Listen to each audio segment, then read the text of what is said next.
पर मान लेते हैं, एक मन स्वीकार कर लेता है कि हम बंधे हुए हैं। बंधन नहीं है वो, ये जो आपका मन है, यही तो मन एव मनुष्याणाम बंधनम मोक्ष कारणम, गीता में लिखा है। ये जो हमारा मन है यही बंधन है और यही मुक्ति का कारण है। कैसे? यदि मन संसार में लग गया तो ये संसार से बांध करके रख देगा, और यही मन भगवान से लग गया तो यही मन मोक्ष दिला देगा। ये मन ही बंधन का कारण है और ये मन ही मोक्ष का कारण है। भाई इनसे बोलो काम ना करें, अभी ना करो बेटा काम। तो मन एव मनुष्याणाम बंधनम मोक्ष कारणम, ये मन ही बंधन और मोक्ष का कारण है। इसलिए मन की गति है अटपटी, झटपट लखे न कोय। मन की जब खटपट मिटे तो झटपट दर्शन हो।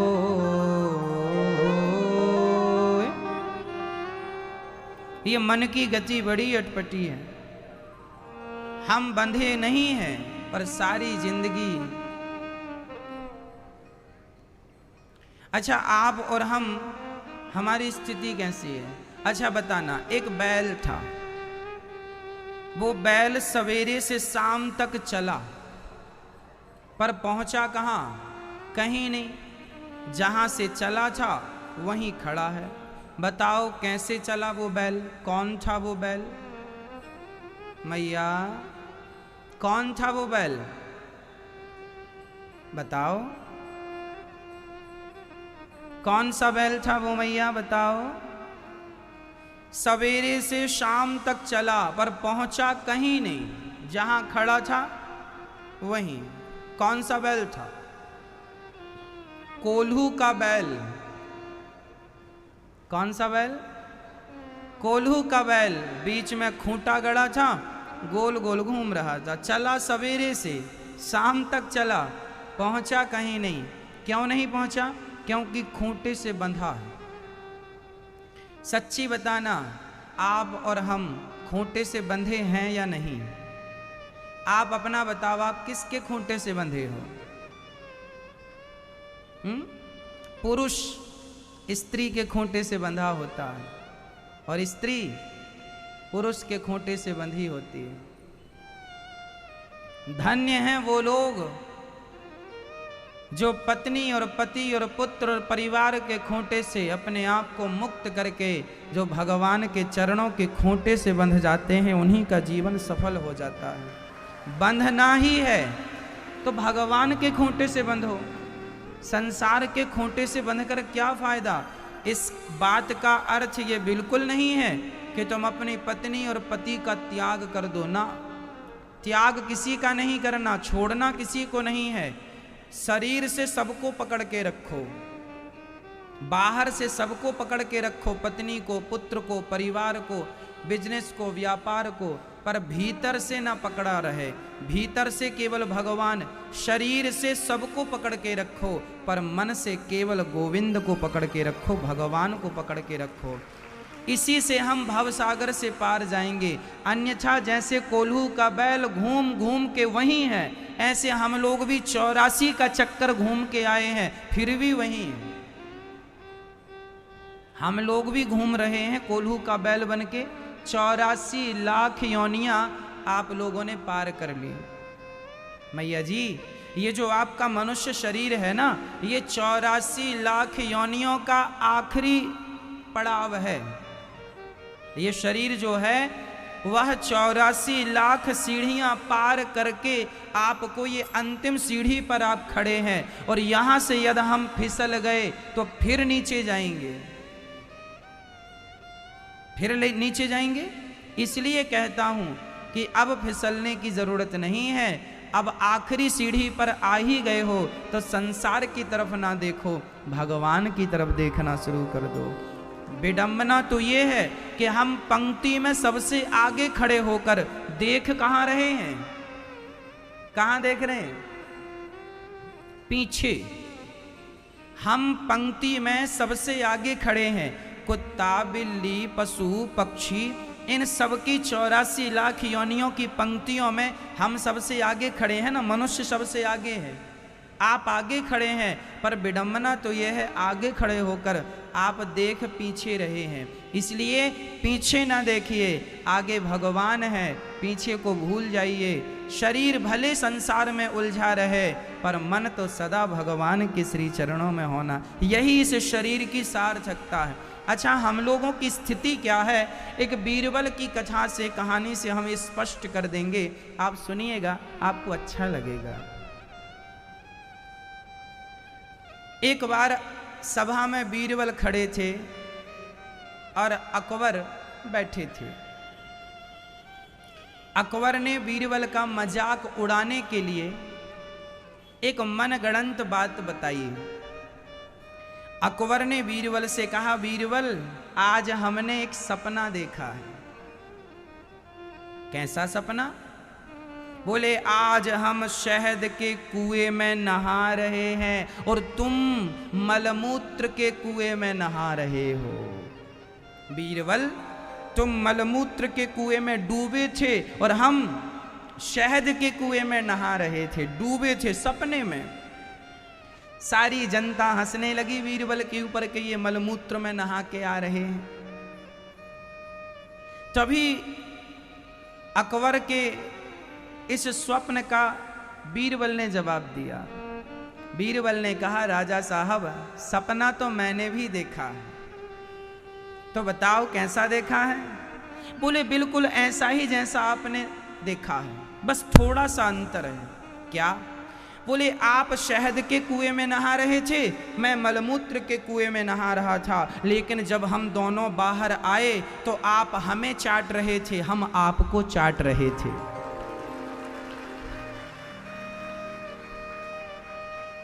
अर्थ क्या निकला?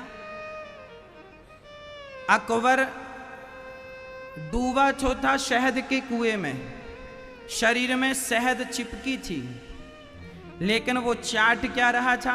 मलमूत्र को। और बीरबल के शरीर में मलमूत्र था, पर वो चाट क्या रहे थे? शहद को। अर्थ क्या निकला? आपका ये जो मनुष्य का शरीर आपने पाया है, एक्चुअली ये शहद आपने पाली है। 84 लाख योनियों की सबसे बड़ी मिठास है मनुष्य का शरीर, पर मनुष्य का तन पाकर भी वह मलमूत्र ही चाटे, तो इससे बड़ी विडंबना क्या हो सकती है? इससे बड़ी दुर्गति व्यक्ति की क्या हो सकती है? पर व्यक्ति यही कर रहा है, शहद के कुएं में भीगा हुआ है। आप मनुष्य का शरीर पाए हैं, यही शहद पाना है, लेकिन शहद पाकर, मनुष्य का शरीर पाकर आप चिंतन किसका कर रहे हैं? विषयों का, भोगों का। विषयों का चिंतन करने में क्या लाभ है? इसलिए स्त्री का चिंतन ना किया जाए, पुरुष का चिंतन ना किया जाए, पैसे का चिंतन ना किया जाए, केवल भगवान का चिंतन किया जाए। इसी से हमारी सदगति होनी है, इसी से हमारा लोक परलोक सुधरना है, ना कि संसार के चिंतन से। तो एक बैल सवेरे से शाम तक चला, पर पहुंचा कहीं नहीं। आप देख लो कि आप भी खूंटे से बंधे हुए हैं। हमारी मैया वृंदावन आ तो जाती हैं, पर खूंटे से बंधी रहती हैं। फोन लगा लगा के, बहू ठीक है पोता, खा लिया कि नहीं? अरे तुम यहाँ अपना देखो, वो सब खा पी रहा है। किसी को आपकी कोई चिंता नहीं है, आप ही जबरदस्ती पलट पलट के पीछे देखते हैं। हम क्या करें? आप पंक्ति में सबसे आगे खड़े हैं, लेकिन देखने की आदत है पीछे। आप आ गए हैं वृंदावन, लेकिन वृंदावन आकर भी चिंता किसकी है? घर परिवार की। खूंटे से बंधा हुआ है ना, यही खूंटा है। आप बद्रीनाथ भी चले जाते हैं हिमालय की चोटियों में, लेकिन वहाँ रहकर भी आपका मन घर में ही लगा रहता है। इससे अच्छा तो ये है कि घर में रहकर मन को वृंदावन ले जाया जाए, मन को भगवान के चरणों में लगाया जाए। शरीर वृंदावन में है, मन वृंदावन में नहीं है, तो फिर शरीर अकेला क्या करेगा। इसलिए मेरी माँ, यदि आप लोग खूंटे से बंधे हैं या बंधी हैं तो आज ही अपना बंधन खोल लीजिएगा और भगवान के चरणों से बंध जाइएगा। कहीं भी रहिएगा, जैसे आप कहीं भी रहकर अपने नाती पोता को याद करते हैं, उसी तरह कहीं भी रहकर भगवान को याद करने की आदत हो जाए तो कल्याण हो जाए। पर ये आदत नहीं हो पा रही है हम लोगों की, हम आदत से लाचार हैं, है ना। आदत बड़ी विचित्र है।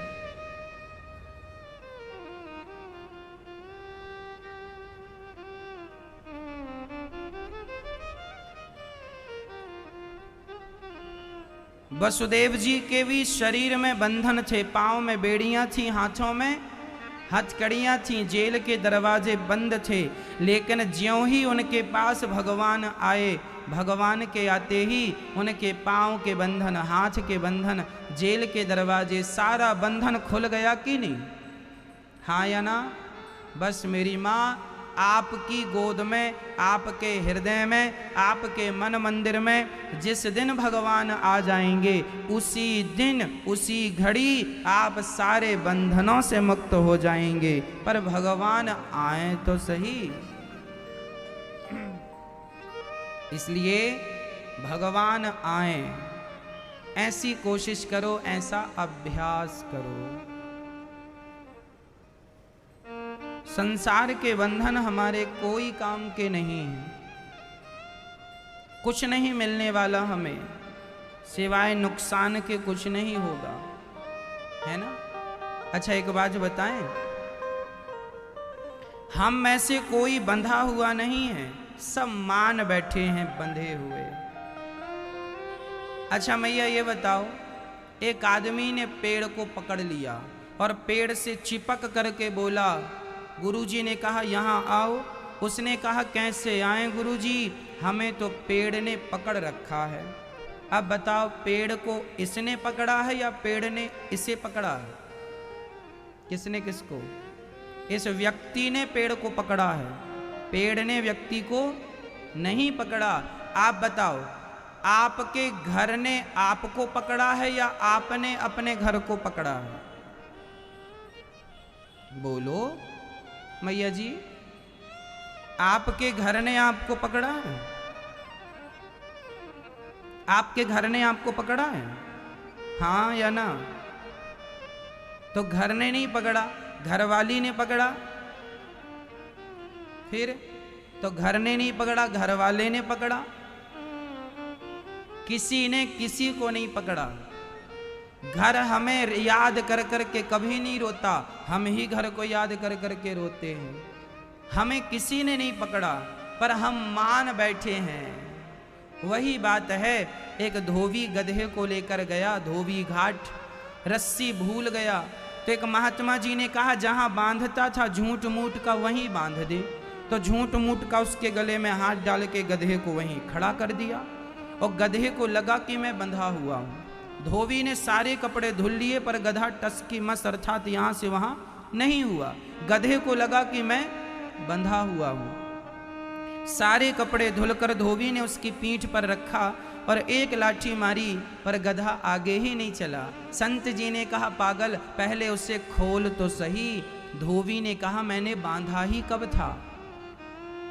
संत ने कहा वो गधा है, उसे नहीं पता कि तुमने नहीं बांधा, उसे नहीं पता कि तुम रस्सी भूल के आ गए हो। तुमने तो उसके गले में हाथ डाला तो उसने मान लिया कि मैं बंध गया।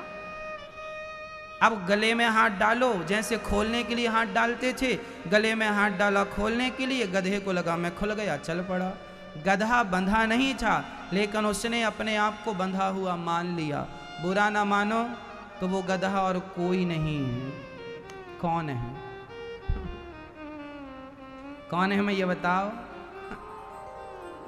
हम और आप भी बंधे नहीं हैं किसी से, लेकिन सारी जिंदगी मानते हैं कि बंधे हैं। गधे की तरह हालत हम सबकी है। इसलिए कहता हूं कि बंधना ही है तो गधा बनना ही है, तो संसार के गधे क्या बनते हो, भगवान के बन जाओ। भगवान के लिए तो सब ठीक है, जायज है, सब बढ़िया। इसलिए भगवान के होकर जियो, भगवान के होकर मरो, भगवान में समर्पण कर दो, मैं आपका आप मेरे। जमाने में कुछ नहीं रखा, जमाने की रिश्तेदारी बेकार है, भगवान अपने हैं। इसलिए भगवान से अपना संबंध जितने जल्दी हो सके हम सबको जोड़ लेना चाहिए। भगवान हमारे थे, हमारे हैं, हमारे ही रहेंगे। उनके सिवा हमारा कोई ना था, ना है, ना रहेगा। जमाना लाख कहे मैं तेरा हूं, जमाना लाख कहे मैं तुम्हारा हूं, हो ही नहीं सकता। सारी दुनिया कहे कि मैं आपकी हूं, आपका हूं, बताओ कह देने से कोई हो जाएगा आपका? किसी का संसार हुआ कि तुम्हारा हो जाएगा, है ना? इसलिए ये झूठी बातें हैं कि मैं तुम्हारी हूं, मैं तुम्हारा हूं, ना कोई आपकी है, ना कोई आपका है। भगवान हमारे हैं, वही हमारे संगी हैं, वही हमारे साथी हैं। लेकिन ये बात हमारी खोपड़ी में चढ़ती ही नहीं। जमाने को ही हम कहते रहते हैं तुम हमारे हो, तुम हमारे हो, है ना? इसलिए क्या लेकर तो आया जग में, क्या लेकर तो जाएगा, सोच समझ ले रे मन मूर्ख, आखिर में पछताएगा। क्या लेकर तो जाएगा। इसलिए कहते हैं कोई लाख कहे हम तुम्हारे हैं, हम तुम्हारे हैं, हम तुम्हारे हैं, आपने उसे अपना मान लिया, यही आपकी सबसे बड़ी गलती है। कोई तुम्हारा नहीं हो सकता।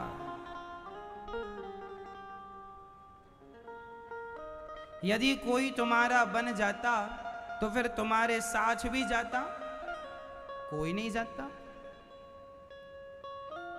और की तो छोड़ दो मेरी मैया, ये हमारा शरीर भी हमारा नहीं है, ये भी यहीं रखा रह जाएगा। संसार के लोग इसे जला देते हैं आखिरी में। तो जब ये हमारा सगा ना हो सका, ये काया जिसको हम लेकर चलते हैं, जिसके साथ सोते हैं, जिसके लिए खाते हैं, वो हमारा शरीर हमारा नहीं है, तो हम डिंडोरा पीट रहे हैं तुम हमारे, तुम हमारे, तुम। ये सबसे बड़ी गलतफहमी है व्यक्ति की। आप सारी जिंदगी गलतफहमी में रहते हैं, सारी जिंदगी। हाँ या ना मैया? रहती है ना गलतफहमी में। जब आप छोटी सी बच्ची थी ना, तब पापा कहते थे बेटा ये घर तुम्हारा है। जरा बड़ी हो गई तो कहने लगे ये तुम्हारा नहीं है, ससुराल तुम्हारी है।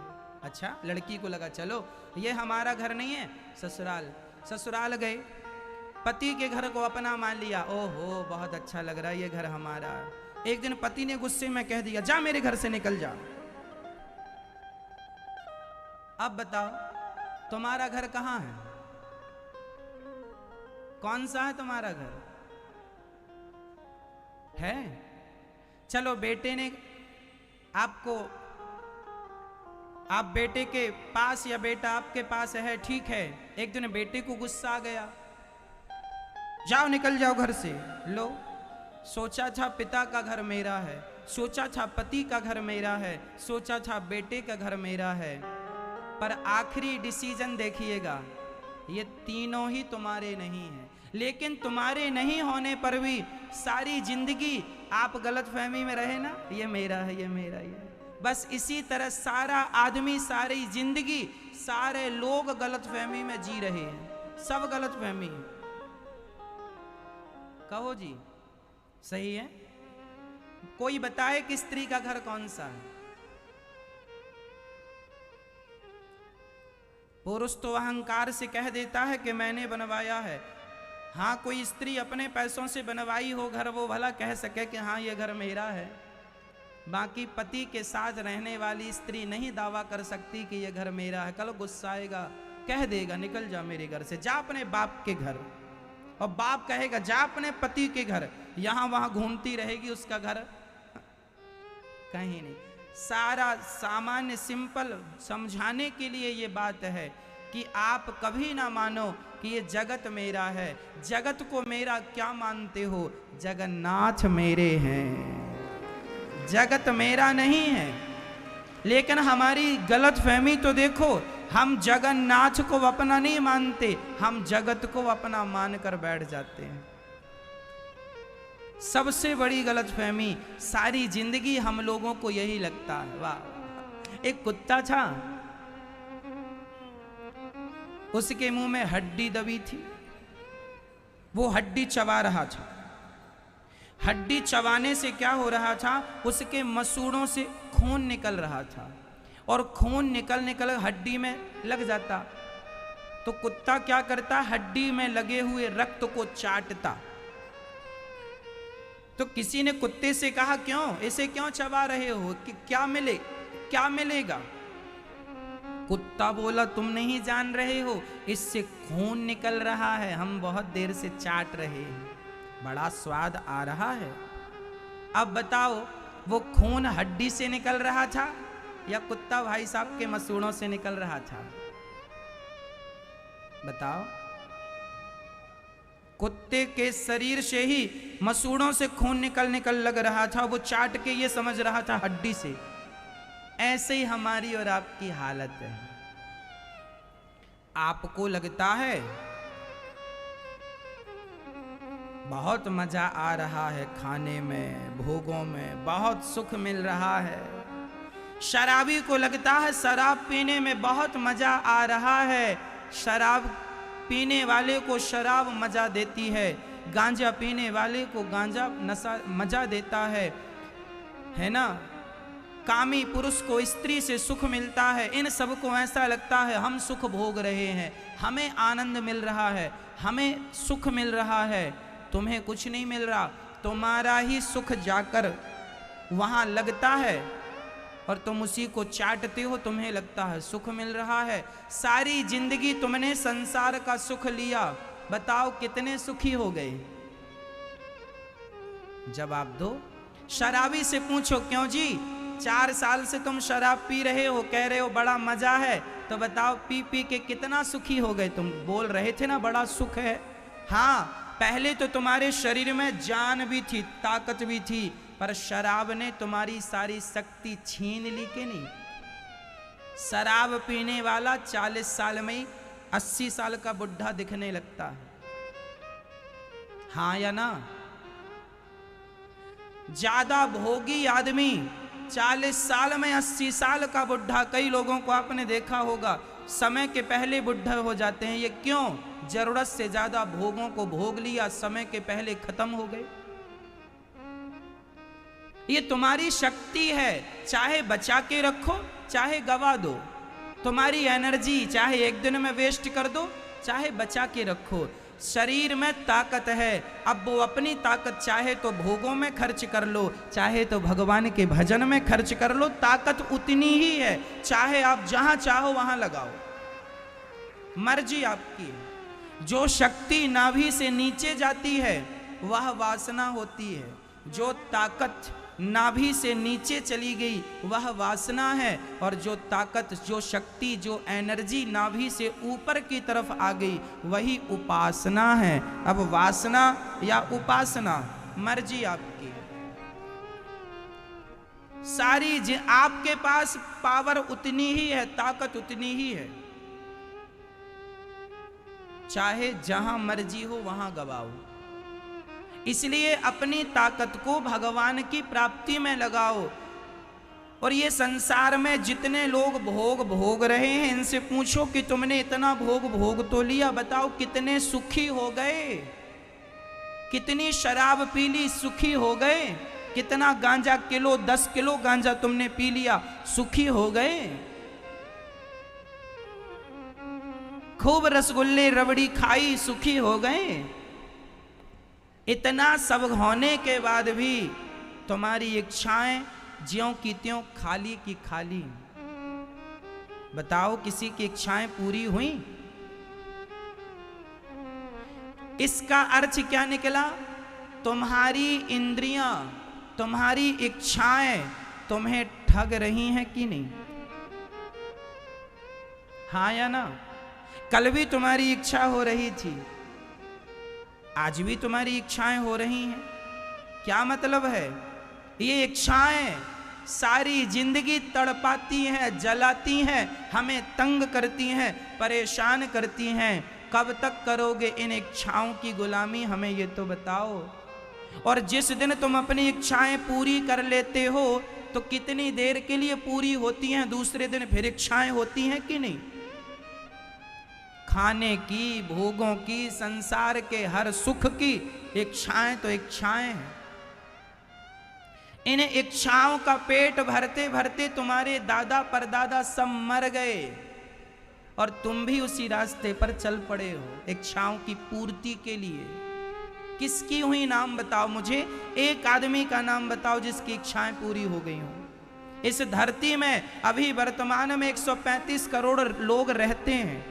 इस धरती पर अभी तक 135 करोड़ अभी प्रेजेंट में हैं और लाखों करोड़ लोग आकर चले गए इसके पहले। उन सबसे पूछ लो, और जो हैं उनसे पूछ लो, और जो आएंगे उनसे पूछ लेना किनकी इच्छाएं पूरी हो गई। इसलिए इच्छाओं की पूर्ति के लिए ना घूमना, इच्छाओं की पूर्ति के लिए ना चलना। ये शरीर इच्छाओं की पूर्ति के लिए नहीं, ये शरीर भगवान को पाने के लिए मिला। इसलिए आंख बंद करो और संसार से मन को हटाओ, भोगों से मन को हटाओ, विषयों से मन को हटाओ और अपने मन को भगवान के चरणों में लगा दो। खूंटा भगवान के चरणों को मानकर अपने मन को, मन रूपी रस्सी को भगवान के चरण रूपी खूंटे से बांध दो। बस यही जीवन की सार्थकता है, यही वेद और पुराणों का अंतिम रहस्य है। अब कोई माने ना माने, मर्जी आपकी है। हम तो परेशान हो गए इच्छाओं की पूर्ति करते करते करते करते।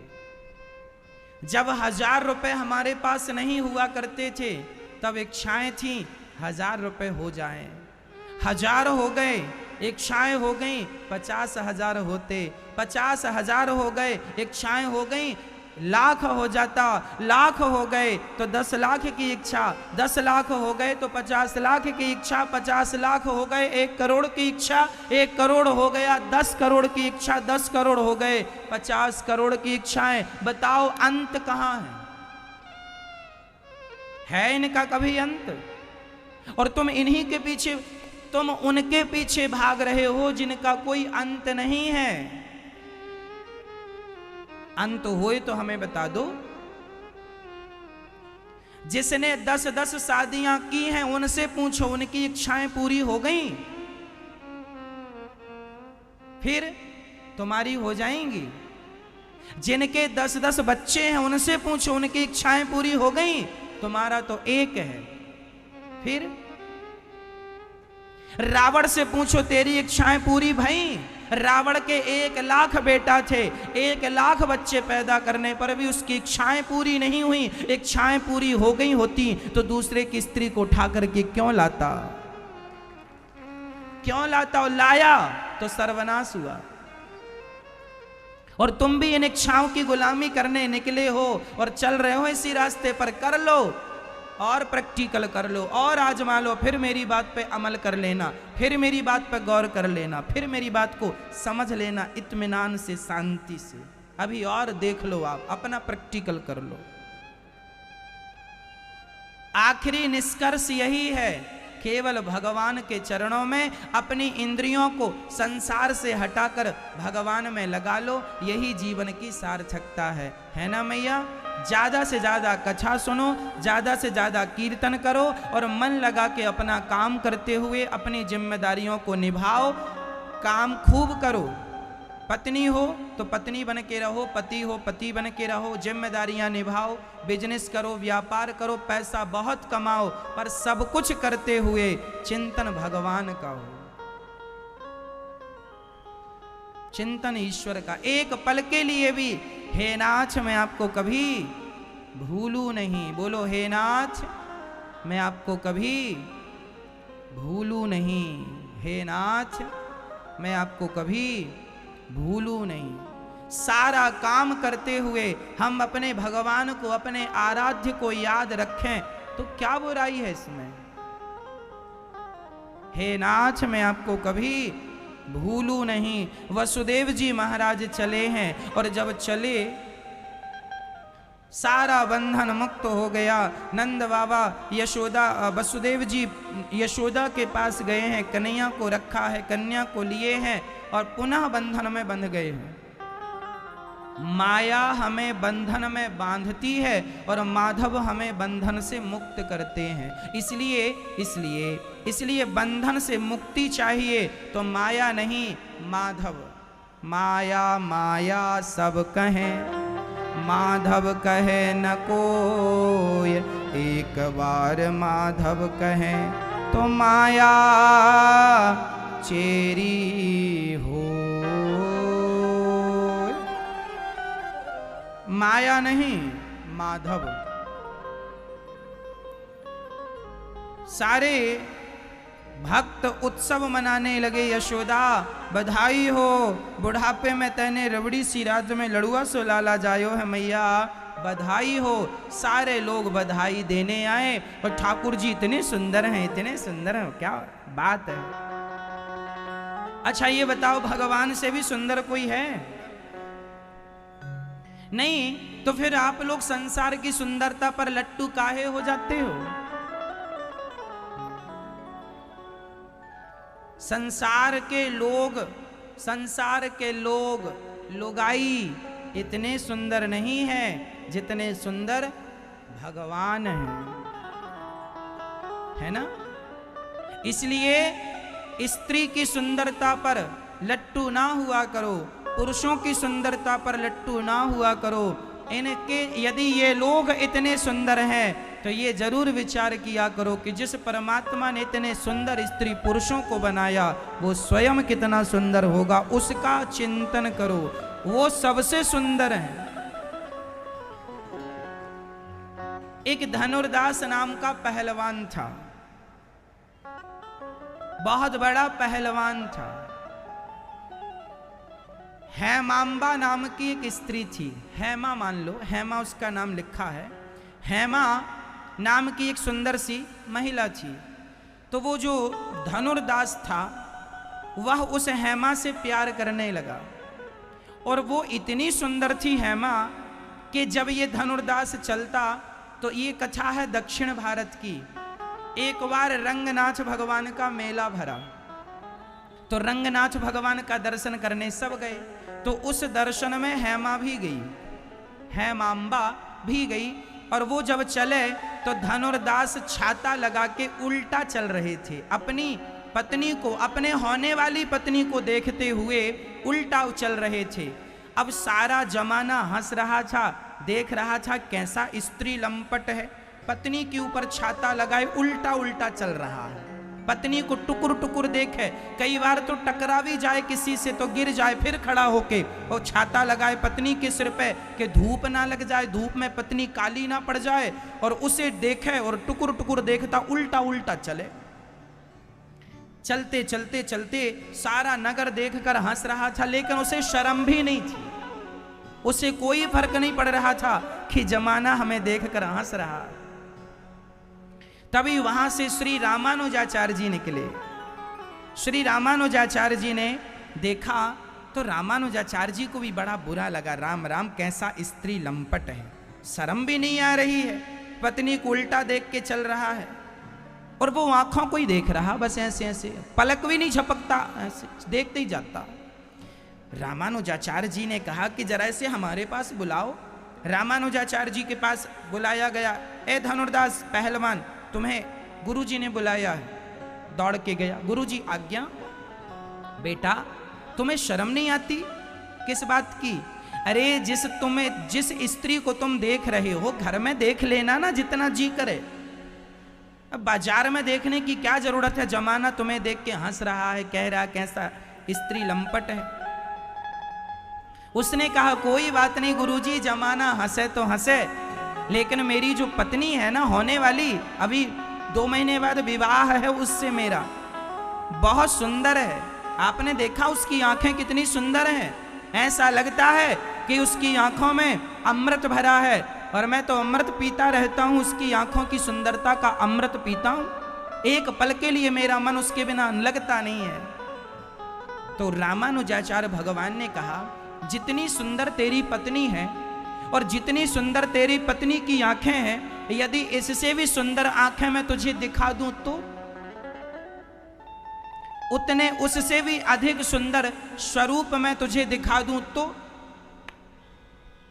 तो धनुर्दास बोला फिर मैं उन्हें देखूंगा, बताओ कौन है, चल। तो रामानुजाचार्य जी उसे रंगनाथ भगवान के पास ले गए, और भगवान से रामानुजाचार्य जी ने कहा प्रभु आज जरा अपने आप को सुंदर बना लो, और जरा इसकी तरफ देख लो हमारे कहने से, नहीं तो इसका पतन हो जाएगा। स्त्री की सुंदरता को देख रहा है, जरा आप अपनी सुंदरता तो दिखाओ। रामानुजाचार्य जी साक्षात लक्ष्मण जी के अवतार हैं।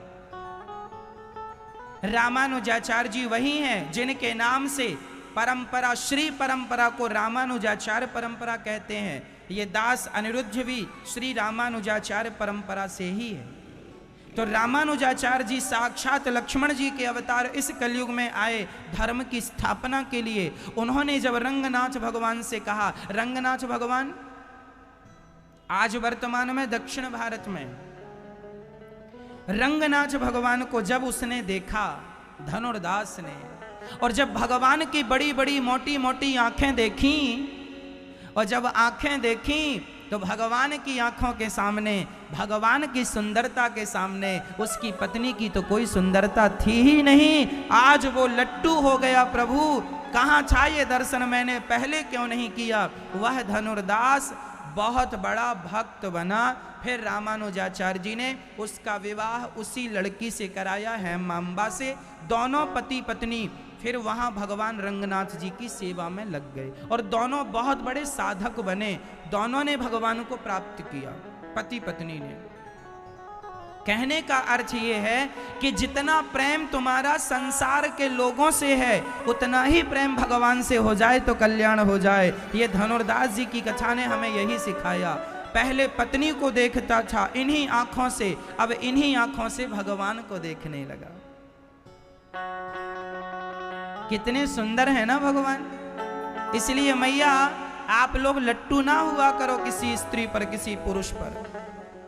संसार के लोगों के अंदर क्या है बताओ, क्या है? सिवाय दुर्गंध के कुछ नहीं है। शरीरों से, चाहे स्त्री का शरीर हो चाहे पुरुष का शरीर हो, बताओ आपके शरीर से कहीं से सुगंधी निकलती है?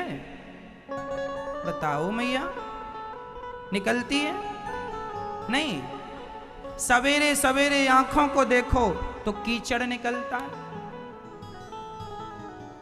सर्दी आ रही है, अब सर्दी में देख लेना नाक महारानी को,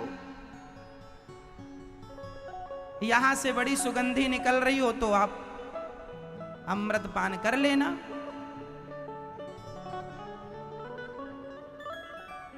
हाँ, मुंह से सवेरे सवेरे आप देखो, मुंह सूंघ कर किसी का, सबके मुंह से दुर्गंध निकलती है। हाँ या ना? तुम्हारे मुंह से दुर्गंध निकल रही है, तुम्हारी नाक से दुर्गंध निकल रही है, तुम्हारी आंखों से दुर्गंध निकल रही है, तुम्हारे शरीर का पसीना कितना दुर्गंध देता है। मल और मूत्र निकल रहा है, लेकिन इस गंदे शरीर के लिए जमाना भाग रहा है, भाग रहा। मल मूत्र चाटने के लिए क्यों भागते हो? भगवान की तरफ भागो, भगवान की तरफ चलो, कल्याण वहां है। कहां तुम जा रहे हो? नरक की तरफ। एक भी स्त्री और एक भी पुरुष के शरीर से सुगंध निकलती है, तो बताओ कितना भी सुंदर पुरुष हो और कितनी भी सुंदर स्त्री हो, पर निकलना तो मलमूत्र ही है। बताओ जी, कोई नकार सकता है इस बात को? फिर इसलिए भगवान को अपना बनाओ। भगवान का शरीर दिव्य शरीर है, भगवान करुणा के अवतार हैं, है ना। ऐसे भगवान की शरण में आओगे तो जन्म और मृत्यु के चक्कर से बच जाओगे, और मानव का तन जो तुमने पाया है वह सफल बना पाओगे।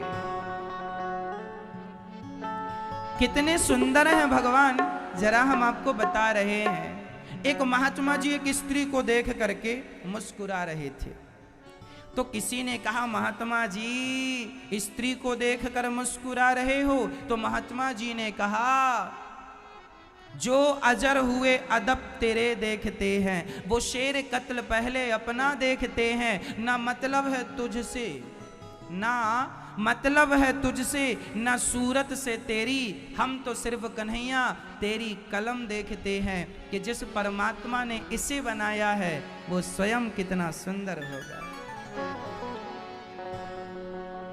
नाम तुम्हारा पालनहारा, जाने कब दर्शन होगा, जिसकी रचना इतनी सुंदर वो कितना सुंदर होगा। नाम तुम्हारा पालनहारा, जाने कब दर्शन होगा, जिसकी रचना इतनी सुंदर वो कितना सुंदर होगा। दीन दुखी का इस दुनिया में कोई नहीं सहारा है, झूठी दुनिया मेरे प्रीतम तू ही एक सहारा है। कृष्ण दर्श यदि करना हो तो, कृष्ण दर्श यदि करना हो तो, कृष्ण प्रेम करना होगा, जिसकी रचना इतनी सुंदर वो कितना। कितने सुंदर हैं नैन तुम्हारे कजरारे, और घुंघराले बाल, रूप तुम्हारा देख के मोहन, हाल हुआ बेहाल। वाह वाह क्या बात है, वाह वाह क्या बात है। कोई इतना भी सुंदर होगा हमने कभी ना सोचा। श्यामल श्यामल सुंदर सुंदर, श्यामल श्यामल सुंदर सुंदर, एक बांसुरी वाला देखा।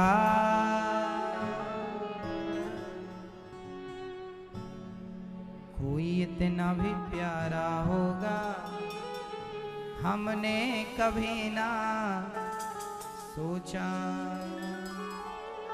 इसलिए सबसे सुंदर कौन? भगवान। उनसे सुंदर कौन? बताओ, भगवान से सुंदर कौन? कौन?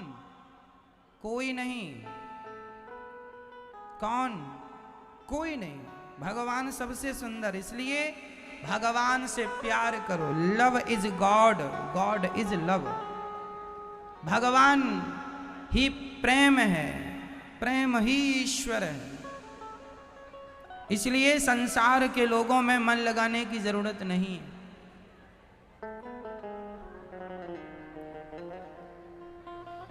भगवान को मारने के लिए पूतना मौसी आ गई। मैया थोड़ा शांत रहो मेरी माँ, बातें ना करो मैया। मैया, ओ मैया, ओ पंचायती मैया, खड़े होके बात कर रही हैं लोग। सब बैठ के बतियाते हैं, मैया खड़े होके।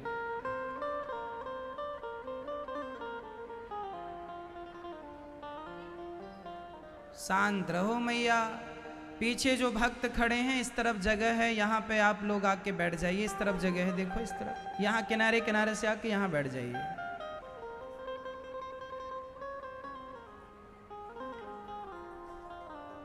भगवान को मारने पूतना मौसी आ गई। पूतना लोके बालघिनी राक्षसी रुधिरासना जिघांसयापहरये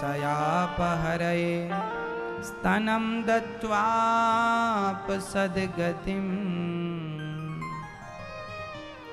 पूतना छोटे छोटे बच्चों को मारती थी।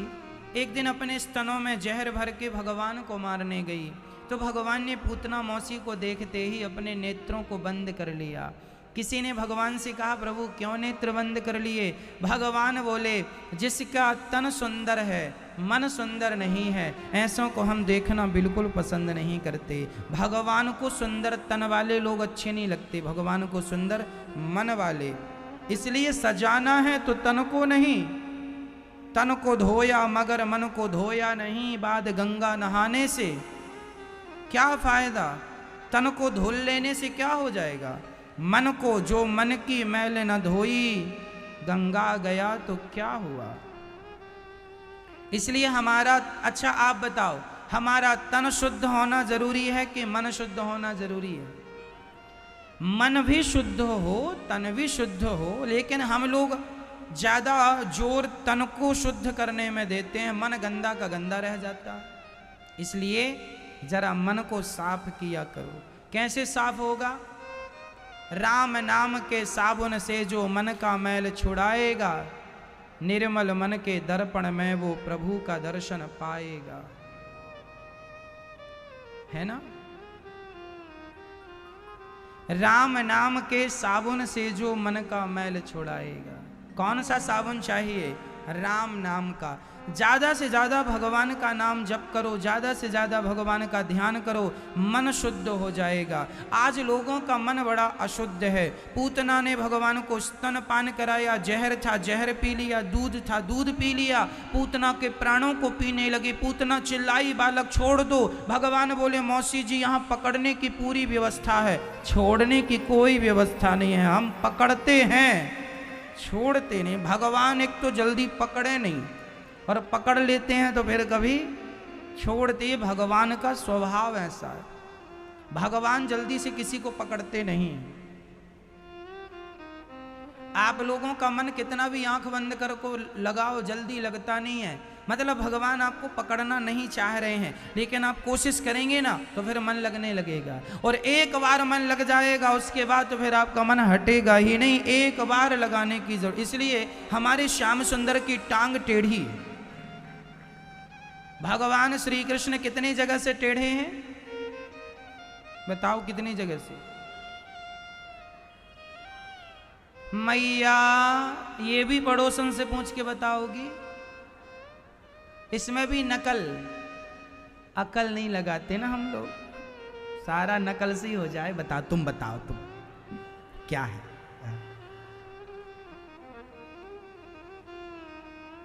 कितनी जगह से टेढ़े हैं भगवान? शरीर से तो 3 जगह से टेढ़े हैं। चौथी भगवान की वाणी भी टेढ़ी है, मतलब गीता का ज्ञान सबकी समझ के परे है। कहां कहां से टेढ़े हैं? कहां कहां से टेढ़े हैं भगवान? इसलिए भक्त लोग कहते हैं, तू टेढ़ा तेरी टेढ़ी रे नजरिया, तू टेढ़ा तेरी टेढ़ी रे नजरिया। कहां कहां से टेढ़े हैं? पाँव तेरे टेढ़े हैं गर्दन तेरी टेढ़ी, पाँव तेरे टेढ़े हैं, गर्दन तेरी टेढ़ी।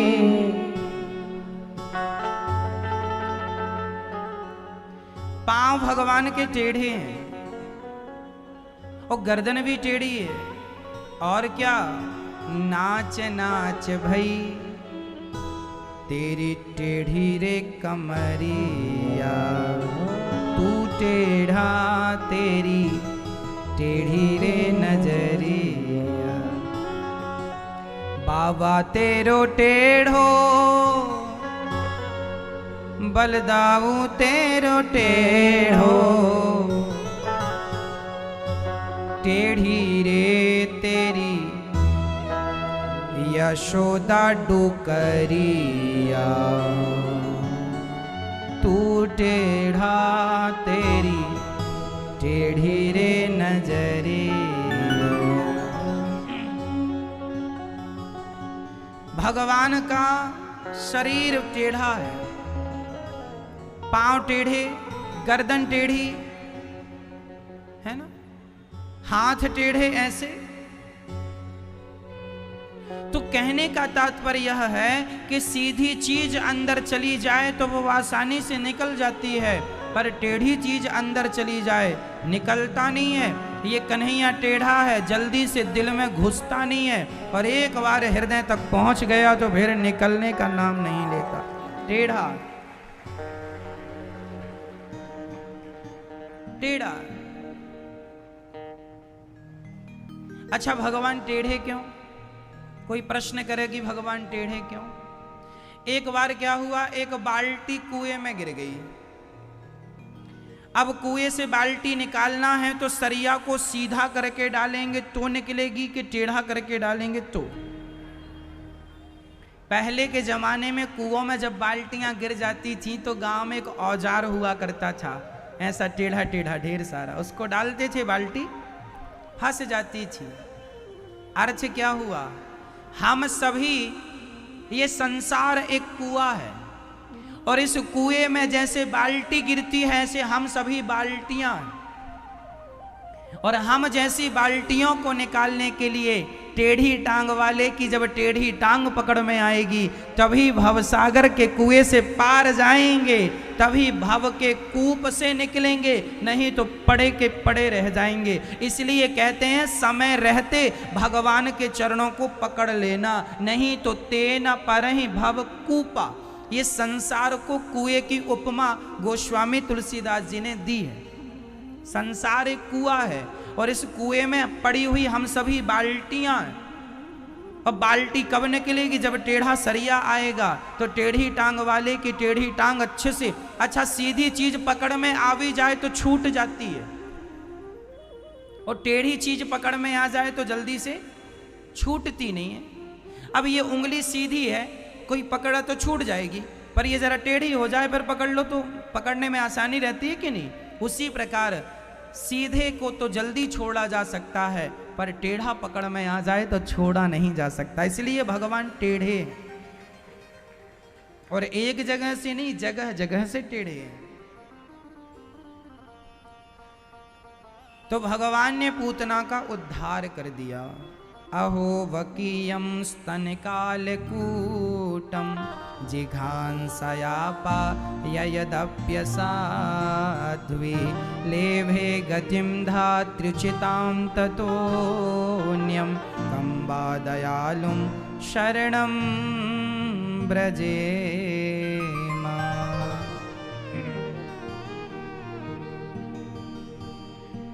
कितनी बढ़िया बात है, भगवान कह रहे हैं जो मुझे पकड़ लेता है फिर मैं उसे कभी छोड़ता नहीं। पूतना के शरीर से दुर्गंध ना निकलकर नंद बाबा कंस का कर चुका के वसुदेव जी से मिलके आए, पूतना के शरीर को चिता पर जलाया, उसके शरीर से सुगंध निकल पड़ी। न जाने कौन से गुण पर दयानिधि रीझ जाते हैं। पापी से पापी व्यक्ति भी भगवान की शरणागति ग्रहण कर ले तो भगवान उस पापी को भी कृतार्थ कर देते हैं। उनके जैसा दयालु कौन होगा। अच्छा ये बताओ, आपके दूध में कोई जहर मिलाए और वह व्यक्ति पकड़ में आ जाए तो आप उसके साथ क्या करेंगे? मैया आप बताओ, आप क्या करोगी? आपके दूध में कोई जहर मिलाकर चला जाए, कहे कि लो पी लो, तो बताओ आप क्या करेंगे उसके साथ जिसने जहर मिलाया है? मैया क्या करेंगे? उसकी आरती उतारेंगे? मार लगाओगी कि नहीं? हाँ, पहले आप मार लगाओगी, फिर जेल में बंद करवाओगी, देखो ये हमें मारने का प्रयास कर रहा। हम संसार के लोग हमारे दूध में कोई जहर मिला दे तो हम उससे दंड भी देंगे, सरकार से भी, कानून से भी दंड दिलवाएंगे। लेकिन भगवान को जहर पिलाने आई पूतना के साथ भगवान ने क्या किया? भगवान अपने घर की महारानी बना के बिठाल देते हैं। जाओ, जो गति बड़े बड़े साधु संतों को जप तप से मिलती है वही गति भगवान ने पूतना को सहजता में, सरलता में प्रदान कर दी। अब बताओ ऐसा दयालु कौन होगा जो अपने दुश्मन पर भी दया करता है, तो अपने भक्तों पर कितनी दया करते होंगे ये सोच लो। जिनके लिए, जिनके हृदय में दुश्मनों के लिए इतनी करुणा है कि जो गति मां कौशल्या, मां यशोदा, मां देवकी की जो गति होनी थी वही गति भगवान ने पूतना की। जो गति भगवान राम ने दशरथ जी को दी वही गति भगवान ने रावण को भी दी। तो जो अपने दुश्मनों के साथ ऐसा व्यवहार करता है वो भगवान अपने भक्तों के साथ सोचो कैसा व्यवहार। उनके अंदर जब दुश्मनों के लिए इतना प्रेम, इतनी करुणा है तो अपने भक्तों के लिए कितनी करुणा होगी। इसलिए ऐसे करुणामय भगवान की शरण में हम जैसे पतित प्राणी को जाना चाहिए और भगवान से कहना चाहिए, प्रभु आप ही हमारी माता हो, आप ही हमारे पिता हो। त्वमेव माता च पिता त्वमेव, त्वमेव बंधुश्च सखा त्वमेव। एक दिन भगवान करवट बदलते हैं, तो भगवान ने करवट बदलते समय मैया यशोदा ने उत्सव रखा। काहे का? करवट बदला, ब्राह्मणों का भोजन। मैया भोजन बहुत करवाती है संतों को, ब्राह्मणों को। आपको पता है मैया भोजन करवाने से क्या होता है? कहते हैं हमारे जीवन की सारी विपत्ति, हमारा संकट टल जाता है भोजन कराने से। हम जिसे भोजन कराते हैं उसके रोम रोम से आशीर्वाद निकलता है। लोग कहते हैं ना, वाह कितनी बढ़िया खीर बनी है, वाह कितना स्वादिष्ट भोजन बना है। जब आदमी के मुंह से वाह वाह निकलता है तो तुम्हारे जीवन में जितनी आह आह होती हैं, वाह वाह से आह आह कट जाती हैं, नष्ट हो जाती हैं। हमारे जीवन की आह सामने वाले की वाह से समाप्त हो जाती है। इसलिए ये दास अनिरुद्ध रोज सवेरे हजारों संतों को अन्य क्षेत्र आपके सहयोग से बांटता है ताकि उन संतों के अंदर से दुआएं निकले और उन दुआओं से, उस वाह से आपके जीवन का कष्ट आह समाप्त हो जाए। आह मीन्स कष्ट, वाह मीन्स प्रसन्नता। जब सामने वाला आपसे प्रसन्न होता है तो उसकी प्रसन्नता, उसके आशीर्वाद से हमारे जीवन की अशांति, हमारे जीवन का कष्ट समाप्त हो जाता है। श्रुतियां कहती हैं दानम दुर्गति नाशनम, दान करने वाले की कभी दुर्गति नहीं होती, दान करने वाला कभी नरक नहीं जाएगा। दान करने वाला तो भगवान को वैसा ही प्रिय है जैसे भगवान की तपस्या करने वाले बड़े बड़े संत प्रिय रहते हैं, ऐसे दानी भी भगवान को बड़ा प्रिय है। इसलिए आप भी अन्नदान जरूर किया करो। ईश्वर ने सामर्थ्यवान बनाया है, तो नहीं बनाया तो कहो कि भगवान बनाए, वो बनाएंगे। हजारों संत यहाँ भोजन करते हैं। आप एक दिन की रसोई संतजनों के अन्न क्षेत्र अपनी ओर से बंटवा कर संतों को प्रसादी आप बंटवा सकते हैं ताकि दुआएं आप तक पहुंचे। प्रिय भक्तों, भगवान के करवट बदलने पर मां यशोदा ने सारे ब्राह्मणों को भोजन कराया, संतों को कराया, जरूरतमंदों को कराया, गांव वालों को खूब चकाचक खिलाया। भगवान को मारने वहां पर शकटासुर आया और शकटासुर भगवान को मारने का प्रयास किया। भगवान ने शकटासुर पर एक छकड़े पर पाद प्रहार किया। शकटासुर जाकर कंस के दरवाजे में गिरा। शकटासुर का गोविंदाय नमो नमः। छकड़ा ऊपर गया, धड़ाम से नीचे गिरा, अंग अंग छकड़े के टूट गए। मैया दौड़ के लाला को गोद में लेकर बैठ गए। छोटी सी आयु में भगवान ने इतने बड़े बड़े दैत्यों को मार